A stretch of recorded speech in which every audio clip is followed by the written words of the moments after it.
What is up, Kingdom Bound family? I am Mike Wing, the Associate Director, Kingdom Bound Ministries. I am joined by two. Thank you. Yes, I did get an upgrade in job description and title. So thank you very much, Chris. I am the assistant to the Associate Director. You are. Assistant the regional manager. Yeah. Hey, that's what I was going for. You're my Dwight for sure. But I'm joined by two really cool people today. Chris Parker, as usual. Like I called you in the past episode. Renaissance man. Yes, sir. I re-listened to that and I even blushed at home. Did your seat get hot at home too? So that's Say things like that. It's okay. They can fix it in post. Chris, anything new with you? well, not really. All right. How's the painting business? It's actually going pretty. I sprayed a ceiling black the other day. Yeah. Actually, 2 days ago. You were a little Like concerned. You were a little concerned You can about see that. my fingernails. Can you see it? You were the chemicals you were breathing in. You were pretty nervous. I don't want to die young, but it's a part of the profession, I think. My dad was a painter as well. He can't smell for it. Can you? How's your taste buds? My taste buds are good, but you know how some people lost smell during the COVIDs? Oh, I did lose smell during the COVID, and then I got it back. And somewhere in there, I must have gotten the COVID again because I can't smell anything. I think it's because you're a painter, It's fried. huffing all that spray paint. Yeah. All right, that's enough of us. We also have another amazing guest with us that we get to hang out with the whole episode Hold on. today. Normally we have like just interviews of, Yeah. but Kelly is Thank you. local. She Cool. is so nice to have joined us. Thank you so much So for nice. being Glad with to be us. here. Kelly, she works for, writes for, produces for, does podcasts and videos and all sorts of stuff for Today's Christian Entertainment. What's the abbreviation on that? TCE. TCE. Did you have to ask that question? Well, sometimes it's not obvious. How would you pronounce TCE? Like we say Team TCE if we're referring to the people who work with us. Like when you do the hands in on 3 Team TCE? we should. That? No, you don't? Well, we're rarely ever like together in person because I work up here and the founder, he's from Florida. So it's kind of hard. We got together all in Nashville last year for the Dove Awards, which was amazing. So that was pretty cool. You were at the Dove Awards too, weren't you? I was telling Chris the other day about Torrin Wells' bit about getting CC'd, Mm-hmm. and it was hilarious. So, and we just had him in the area, Torrin Wells. Sure did. Yeah, that was the first time I actually got to go to the award show itself. So that was a really good one to be at. That was amazing. They had a lot of good performances. Yeah. Just a really cool experience. Yeah, I can't wait to see what For King and Country does at the festival after what I saw at the Oh, Dove yeah, Awards. for sure.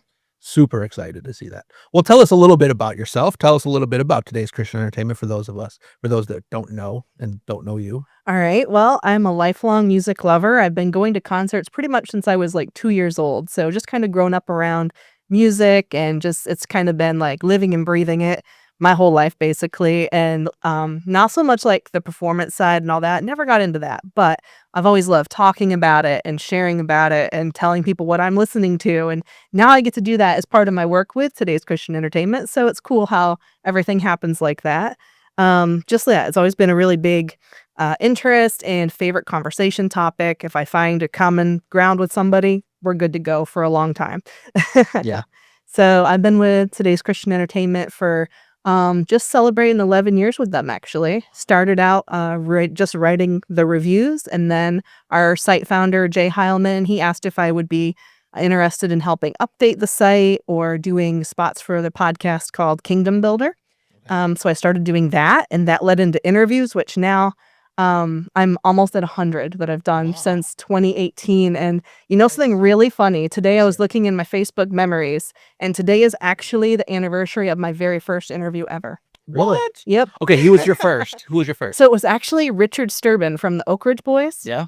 And I grew up on country music and Southern gospel. So that was a really cool one to have be like first one to get to talk to him and about they were doing a gospel album at the time. So like I said, this was back in 2018. So If pretty you cool. could choose anyone to be your 100th, who would it be? Oh, boy. I mean, I'm available. Wow, you never know. So it's kind of funny. I already have one scheduled for next week, so I already know who it's going to be. 100? Yeah, unless I get a random one that pops up before then, but it's going to be Kate Thompson by the looks of things. So Nice. yep. Nice. You have to do like something special. You got to get like balloons or something in the background. Come on, you got to. golden ones. Yeah, 100. exactly. Like 30th birthday. You have to. You got. I don't know. We'll see. You got to We'll get see. confetti. Get like a confetti gun or something. Yeah, We know people. I'll do it in the background for you. I'll be off camera shooting the confetti for you. You go like this. That yeah, I would no. That's the glitter. Oh, That's glitter. the glitter. That'll be on everywhere. You'll never get it off. No, we don't want that. Seriously, no. That's 100 is that's a big deal. Yeah, I don't know. It's so crazy to think about it because it's like, it doesn't seem like it's been that many. But then when I got curious because I'm like, wow, we did a lot last year because we had 3 hosts for Kingdom Builder and we did over 100 episodes just last year between the 3 of us. Yeah. So I was like, I wonder how many I actually ended up doing. So I was going back through and I was like, oh, wow, I'm actually close to 100. So pretty cool. If you could go back to that girl in 2018, do you think she knew? No, absolutely not.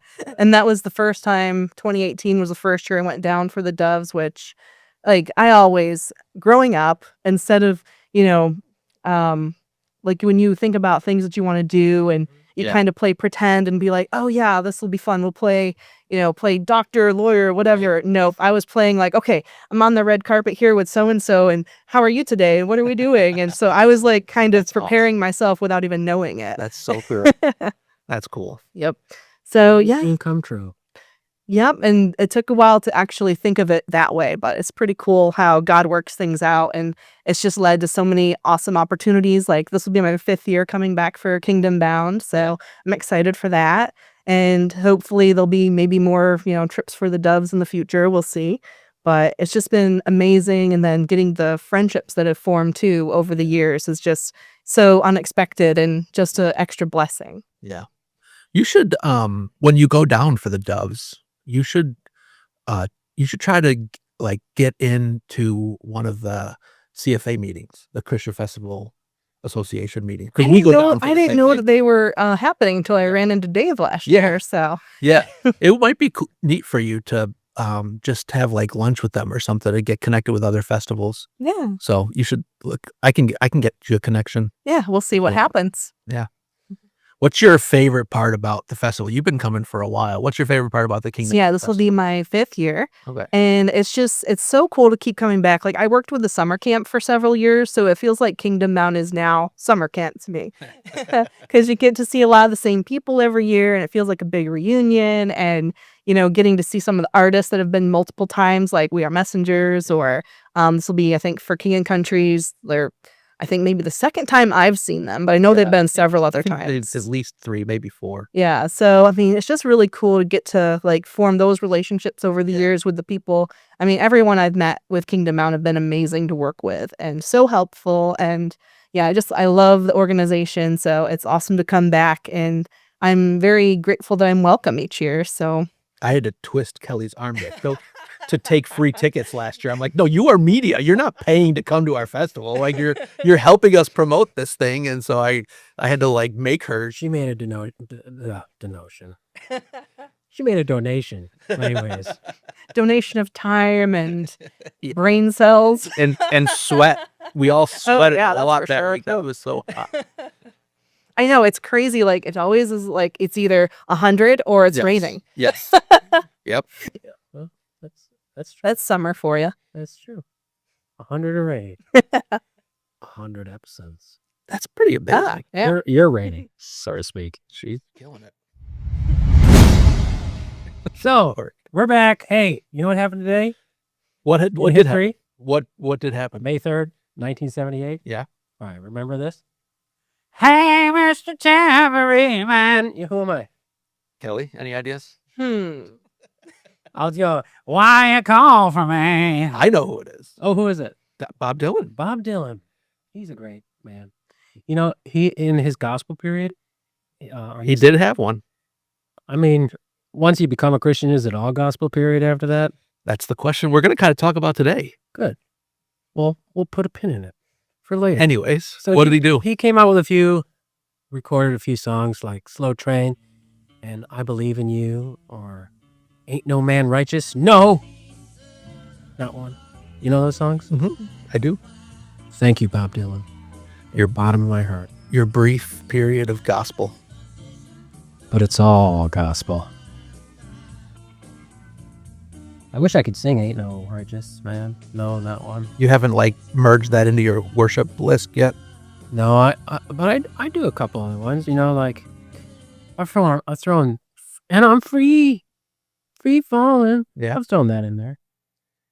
What else? Was a really good David Gray one that I heard. Oh yeah, that was with the Bethel. yeah, it's coming to me. It's coming. I'm gonna get there. What was it? Let go of your heart. Yeah. Let go of your hand and feel. Yes, that blew my face off the first time I heard it. You did? Yes. Are you a Jesus culture person? You like them? I've heard some, but not a ton of their music. So I haven't done a deep dive yet. Deep dive. The first time I heard her do that and throw the David Gray lyrics in there, because I'm a big David Gray fan. Yeah. I was like, oh, my face just melted. Well, thanks, Chris, for that piece of news on this day in history. I didn't know you were such a Bob Dylan fan. I mean, didn't he win the what's the award for poets? Oh man, what is that? Is it Mark Twain? Not the Mark Twain. No, that's for Conan Down. But anyways, He won an award. yeah, for which is traditionally held for like authors, writers. Okay. You know, and I mean his poetry, Yeah. songs, poetry is. I love when he plays the harmonica. I know you do, So because you're gonna learn how to play it. well, before we go any farther with this podcast, this could not be made possible without our amazing friends from Elim Fellowship, and especially Kevin Neville, the guy that does a lot of work behind the scenes. Thank you, Kevin. Thank you, Elim Fellowship. Check out what Elim Fellowship has going on. What a blessing to be in this conference. I'm grateful to be a part of this family and to be a part of what God is doing.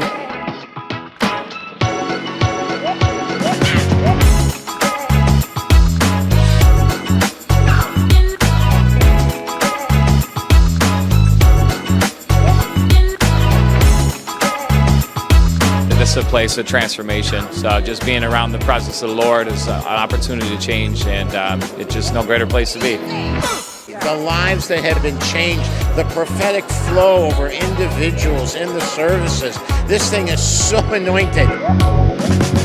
It's been a really powerful experience. God is, I think he's sowing the seeds of revival in the fellowship again. I see it everywhere I look. Reaffirming the call to ministry on my life. So come on out and mark your calendar for 2026. So Kelly and Chris, one of my favorite things at Kingdom Bound is the stuff that happens like at like the late night stuff and stuff that happens. Like we have some fun games in the meadow. There's so much fun. Silent disco you were talking. Yes. Yeah. That was an amazing night. There's so I've much. heard a lot about that. Yeah. We have amazing lineups, right? We bring in amazing bands. We bring in amazing speakers, and just the overall everything that happens on our main stage is awesome. But my favorite stuff is the stuff that happens like in the kids tent and the teen program, the late night stuff, the games in the meadow. Chats. It really is like heaven for young people. And so, we always have something late at night that's fun. We, like Chris said, the silent disco. This year, we're going to have something called Paint Wars at night, which is going to be Do you have really to sign cool. a waiver for that? No, just wear clothes that you don't mind getting paint on, So you should buy a bunch of merch. and paint it up, and then that would be like exclusive merch. Boom. That's a fun idea. This is better than daylight savings. Maybe we'll get like a special t-shirt made. But we always have late night stuff, tons of stuff for kids. We have an amazing kids program. Kingdom Bound isn't just about what happens on stage. It really is an amazing place for families to come and have fun. The camping, there's a sweet amusement park, obviously. And so that's why. The Ride of Steel. Yeah. called. Have you ever been on the Ride of Steel? It's wonderful.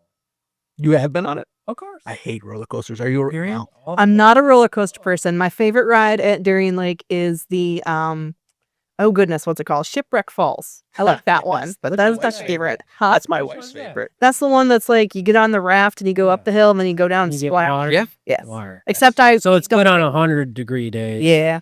an incidental on rainy days. Is that what we're saying? I have a very traumatic experience about What else is new? rides Experiences at Kingdom Bound. At Kingdom Bound, I went with a family, and this family loved roller coasters, and I hated roller coasters. I've hated them all my life, and so they would try to get me go on. Like all throughout the week, they tried to get me to go on, and my excuse would always be, I don't feel like waiting in the long line. Instead of saying I'm a total wuss and I don't want to go on a roller coaster, I would blame the line. I'll have to go to the bathroom. There you go. And so one day, though, I think it was like the last day of Kingdom Bound, it's drizzling out. There's no lines. It's drizzling. It's not raining. They're still running the roller coasters. And the dad of the family turns to me and he looks at me. He's like, it's raining. There's no lines. You're going on every single roller coaster. He didn't give me a sure. Yes. And so he forced me on every single roller coaster at Darien Lake, except for Ride of Steel, because it wasn't there yet. And that was such a traumatic experience that I still remember it to this day. It was so long ago that the Predator was probably still smooth. Yes. So yeah, that was my Kingdom Bound traumatic experience with roller coasters, but it really is a great time for families. So make sure you get your families. You know what? Another thing we have is, well, I'm just on a roller coaster right now. Your life's a roller coaster. Yeah, it's a roller coaster of emotions. You know, another thing that we have meet and greets. We have meet and greets. So in one of the last episodes, like a meat raffle. No, meet and greet where you get to meet your favorite artists. Oh, remember when we were talking about John Mark McMillan? He is a huge John Mark McMillan fan. How much would you pay to meet John Mark McMillan? Well, let's see. You got a lot of money there. Looks like I'd pay $700. $700 to meet John Mark McMillan? I mean, that's what I got. I mean, if you come to Kingdom Bound, you could spend a lot less than that and meet some of your favorite artists. We have meet and greets left for Passion, Ben Fuller, Kane. We are messengers. Who would you meet if you could meet anyone? Of announced for this year so far? Sure. Oh, We Are Messengers for sure. Yeah, I love Darren. He's awesome. He's cool. He's a cool guy. Yeah, get your meet and greet passes. You can go to kingdombound.org to buy those. $700. No, much less than that. Less than 100 even. No. Yeah. Sounds like a discount. Yeah. Last bit of KB news that we have for you is we have this really cool event coming up. It has nothing to do with music, but Kingdom Bound is the gospel through the arts, plural. So it's more than just music. And what we have in the works, it's kind of in the very beginning stages of planning, but it's something that we're really looking forward to, is we are going to be hosting, along with an organization called Project Lab, an art gallery at the Sheridan Parkside Life Center. And so it is, well, it's not on Sheridan, but it's kind of like near Sheridan. Sheridan Parkside is kind of like, it's low-income housing, and there's a school building over there that Sheridan Parkside Life Center bought, and now they use. And so we are going to do an art gallery in there, and we're going to display art from local artists. We're actually going to display some art from the kids that are in the school too. There's a Head Start program in there. So we are looking for artists. If you are an artist, visual art, you draw, you paint, you sculpt, we will have a call. It's called an artist call, where artists can apply to be a part of it. It'll be on our website. It'll be on our social media. So look for that. If you have questions about it, where would they email us, Chris? kbinsiderpod@gmail.com, right? Of course. kbinsiderpod@gmail.com. If you have questions about this art gallery, if you want to be in the art gallery, or you want to know when it will be, it's going to be sometime in September, but email me if you would like information about it, because we would love to have as many artists there as possible. Yeah, that is a really cool event. I am excited about that because I am a lover of all things creative and all things like different kinds of art forms. So that's going to be awesome. Definitely want to check that out. Yes. And I'll definitely send people over if I can Please do. find anyone that I know of that might be interested. Please do. We're super excited about it. We are our first annual art gallery. So we had some really sad news the last couple months here in the Christian music world. We lost an amazing artist, someone, I've heard a lot of stories about him, and I've never heard anyone say anything bad about him. Everyone that says anything about Ron Canoli always says good stuff, and recently passed away. And the one thing, I'm a little too young for Ron Canoli. I know you guys are a lot too young. I don't think either of you even knew who he was. I didn't. Yeah. So Ron Canoli, So have you ever heard the song "Blessing and Honor, Glory and Power, be unto the Ancient of Days"? Remember that song? Yeah, I did. Yeah, he wrote that song. He wrote "Lift Him Up," "Morning into Dancing." Turn my mom. Yeah, I don't remember how that one goes. You know, Martin Smith, I think, just did a little rendition of that song. Oh, yeah? Actually, yeah. He sold over 500,000 copies of his album "Lift Him Up." He was kind of a pioneer in the worship world, kind of creating he went from just doing it in a church to kind of making it a national and international ministry. And so good guy, amazing pioneer in the industry. And so he will certainly be missed by many. And whenever he came to the festival or did anything with Kingdom Bound, I have heard nothing but good things. So we lost a legend there. Yeah, there is some news I'm excited about. Family Force 5. They're back. Back together. And I think it's on Warped Tour, right? Yep. They're Not even Warped Tour. Yeah. I mean, I remember being in middle school. Everybody was at Warped Tour. I remember them being at Kingdom Bound when I was a kid. Yeah. And they came out with these the big hands, and they would like punch through the air with them, and their music was crazy. Yeah. Was it mostly tracks for that? I don't remember. You're asking a non-musician about something that is very technical. Did they have music? I don't Tools remember. in their hand? I just remember the gloves. Gloves. Yeah. These big hands. Hulk hands. What do you think about them being on the Warped Tour, though? Like, they're not coming back to a Christian festival. I mean, Warped Tour kind of went away for a while and then came back too. For me, it's kind of like the signage, right? For that, what they say is we're moving. This next generation is starting to move off online back into in person. Yeah. Because they're oversaturated. So it's a good thing. Yeah, I think it's cool because I know a lot of people that are like friends of mine, and I wasn't super into Family Force 5, but I know a lot who were, so they're super excited about it. So it's cool to see how they're getting, like, I know one person's like, I already bought my tickets, I'm going, I can't wait, I've been waiting for this for years, and so she's all excited about it, and I think that's awesome, and I know they're super high energy and just kind of crazy at times, so they must put on a really good show for people. I know they did Winter Jam a while back because a friend of mine went to that, and she was like, they were insane. Yeah. Yeah, they put out a good show. They were definitely like one of the harder, edgier groups that we brought in. You know who likes them is Donna Russo. Okay, that's surprising. Yes, 70-year-old Donna Russo loves Family Force 5. Oh, Donna. I don't think there's a better title for an album than their album called "Business in the Front, Party in the Back." Like, I forgot about that. Like, not a better Christian album title, in my opinion, than that. And it perfectly describes them. Yeah. Yeah.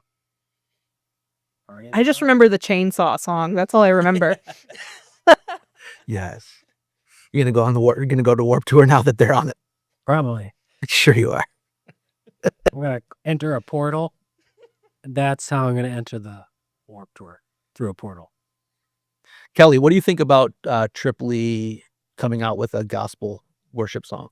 I think it's interesting because there have been, like, under the CCM like umbrella, there's so many different genres represented. So to get to see people start to kind of cross within those two, like they get out of their own comfort zones maybe and try something new. So that's really cool to see because I know Trip's been like really popular with hip hop and rap and everything. So now to see him, I think it's called Brag Worship that he's in now. Yeah. So it's cool to see just something different from someone that you might not have expected it coming from.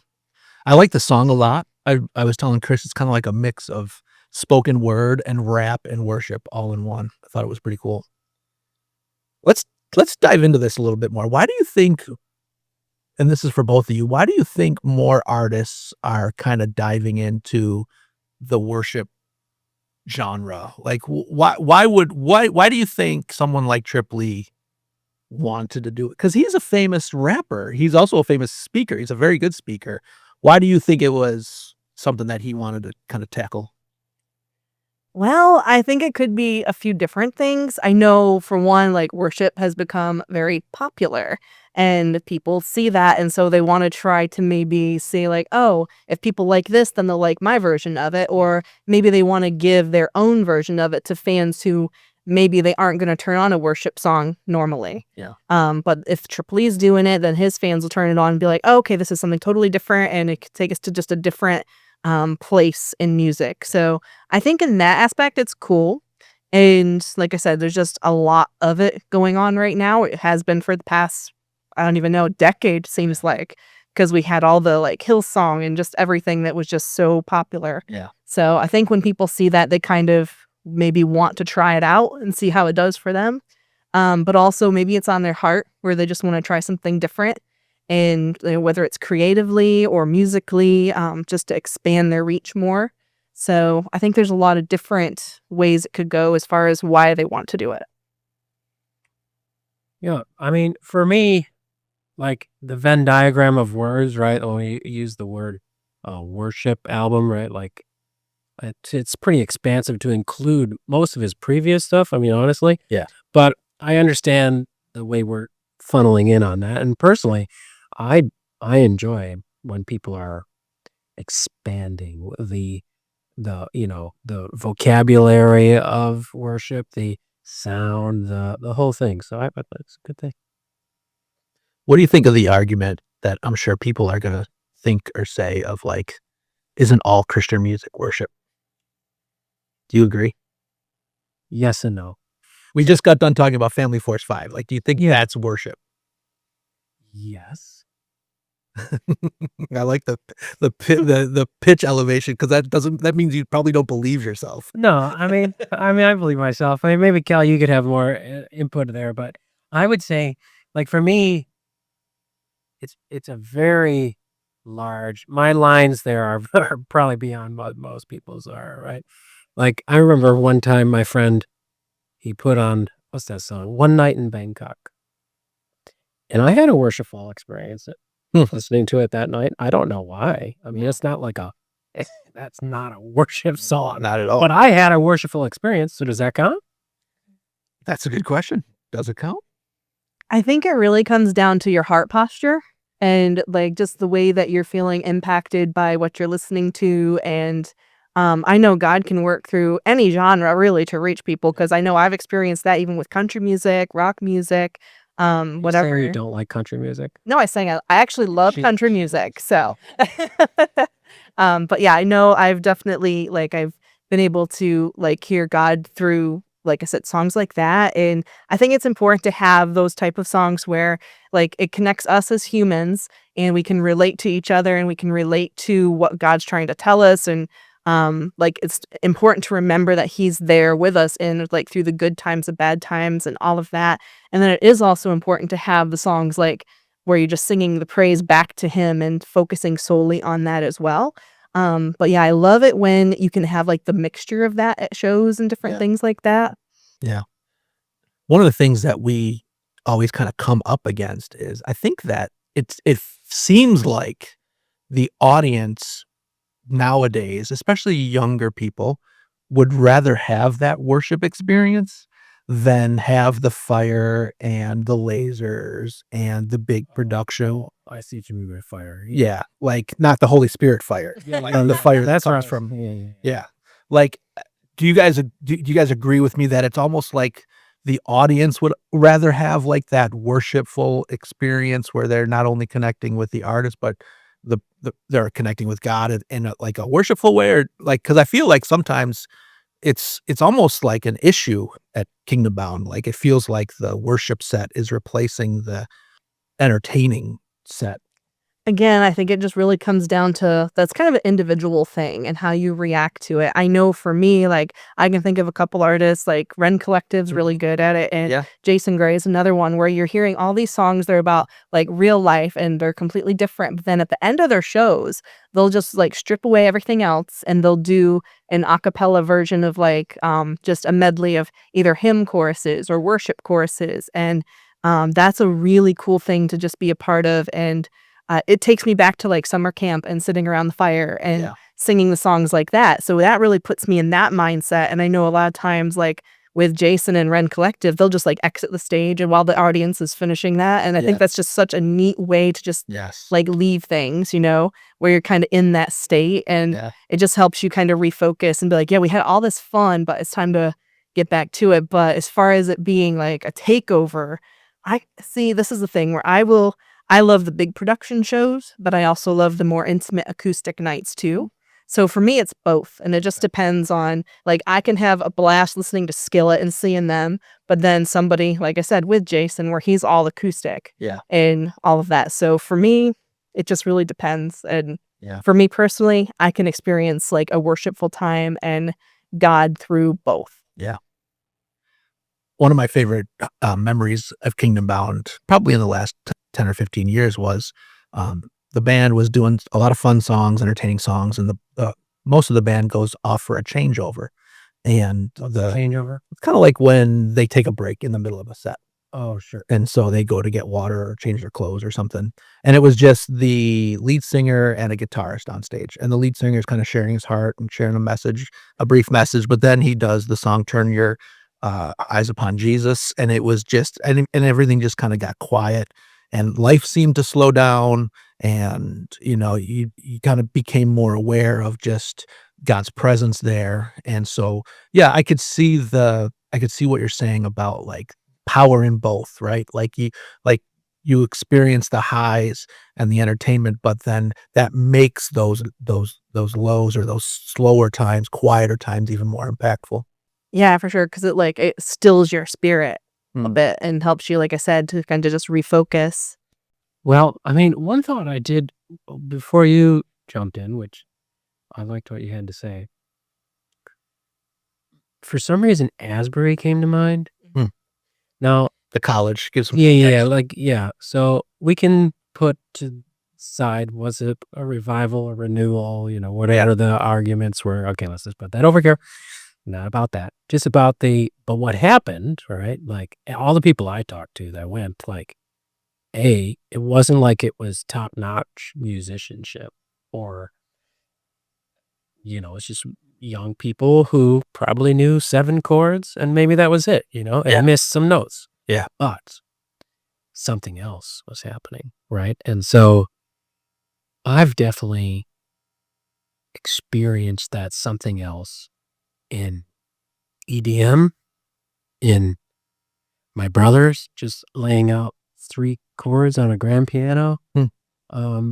And people want to deconstruct a lot of that, and sure, there's an argument to be made about flow state and all these things, but I've had other moments in all the environments, including secular concerts, that quote unquote that blew my mind, and would, to use the word, it was worshipful, full of worship. So yeah, bringing it back to full circle, Asbury, like, to me, I don't think, to the question you said, like, I think that is what a lot of young people specifically are hungry for, the real thing. I don't typically have the same experiences that you do. You seem to find God's presence in pretty much anything. And maybe there's something wrong. I think I live a little bit more compartmentalized in my life. And I'm not saying you're wrong and I'm right, or I'm right and you're wrong. But like, so for someone who wants to be a little more sensitive to God in all these different areas, what advice would you give them? Whoa, what a question. Okay. First thing, I think, honestly, is judgment. Because, like, let's just say you grew up in the suburbs with traditionally more white style worship, right? And then, the first time someone might go into a Kojic church, right, and see some people moving differently than you are brought, different style of music. Often. Yeah. First thing is, well, that's not real. Like, that's not this. Or this. Yeah, both are great. They're different though, right? So like, I find that I've had to work through a lot of preconceived ideas and judgment around what is worship, right? And through years, I still got it. We're all, I'm a work in progress. That's all I'm trying to say. But I have worked through a lot of it where it gets beyond my own expression, and to work through it, you can see like, well, the same thing that I'm after is in this thing also. That would be my That's the first. initial Just response. coming into a situation without any preconceived notion of what your experience is going to be or what the result will be, and just being open to God being in that moment, no matter Yes. what. And then often I find, like, whoa, something just got realigned, or I heard something, or experienced something, etc. Yeah. Yeah, for sure. Because it can just, like you're saying, it can just be in very unexpected ways. So when you go in without any kind of like, oh, well, I'm going to experience this in this way, or I'm going to feel this when I'm done, you just go in and just let it, flow naturally, and how it just will, choose to affect you and how you respond. Yeah, that's good. So Family Force 5, highest. What if Family Force 5 did a worship album? It is all a worship album. I think that's what we just discovered. Very true. I walked that back. Kingdom Bound has an amazing partner in Operation Christmas Child, and they come every year as sponsors, and they do beautiful things. Yeah, they're doing amazing things throughout the world, all throughout the year. Shoe boxes that are just powerful opportunities for the gospel and for people to get connected to the local church. And so we are happy and proud Practical need. that Operation Christmas Child is a sponsor to this podcast. This podcast is in part presented by them. So check out this video about Operation Christmas Child. This is an Operation Christmas Child shoebox. It's about 4.5 inches tall. Now imagine stacking every shoebox gift packed this year, one on top of another. It would take 3,000 shoebox gifts to reach the height of the Eiffel Tower. To reach the top of Mount Everest, it would take 77,000 shoebox gifts. Now imagine the distance to the International Space Station. And still, you packed more shoebox gifts this year. You all packed 12,205,900 shoebox gifts. And that's not just a number. That is the gospel going across the globe to 12.2 million children. 12.2 million children that will hear the name of Jesus. All right, everybody, that'll do it for this episode of the Kingdom Bound Insider Podcast. But here's the deal. We had such a good time with Kelly that we decided that we were going to take all the stuff we shot with her and create a 2-part episode. This is like a huge 2-part episode. So make sure you tune in next week. Next week, May 10th, for the second part of this conversation with Kelly. She's got some really great stuff to say.